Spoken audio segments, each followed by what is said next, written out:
রাধে রাধে রাধে রাধে, বৃন্দাবনে স্বাগত। রাধারানী কৃপা করলেই ব্রজভূমিতে যাওয়ার সৌভাগ্য একদিন হবেই। কিন্তু যারা বেলঘুরিয়াতে বা তার আশেপাশে থেকে এখনো এই বৃন্দাবনে যাওনি, তারা একবার দর্শন করেই আসতে পারো। মন্দির প্রাঙ্গণে এত জিনিস আছে দেখার যে চোখ জুড়িয়ে যায়। ভগবানের রাস, ভগবানের গোবর্ধন ধারণ, আমাদের ছোট্ট গোপালার জন্ম থেকে মাখন চুরি, একাধিক অসুর বধ, আর কত কি যে আছে তোমরা না দেখলে বোঝানো যাবে না। তার মাখন চুরি লীলা, বনভোজন, যমলার্জুন উদ্ধার, গোপীদের সাথে লীলা, কালিয়া দমন, আরও কত কি।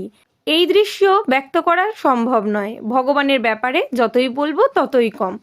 ভাবছি ভগবানের লীলা নিয়ে এক এক সময় এক একটা গল্প করে তোমাদের শোনাবো। কেমন হয় তোমরা অবশ্যই জানিও। যেখানে শ্রীকৃষ্ণ সেখানে মহাদেব, আর যেখানে মহাদেব সেখানে কৃষ্ণ তো থাকবেই।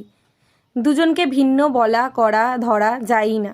নিচে সব দর্শন করে মন্দিরের ভিতরে প্রবেশ করলেই তোমরা যুগল মূর্তি দেখতে পারবে।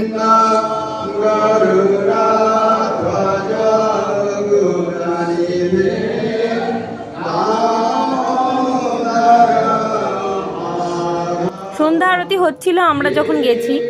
বিকেল 5টা থেকে 7:30 অবধি খোলা থাকে। আর লোকেশনটা হচ্ছে আরিয়াদহ ফেরিঘাট।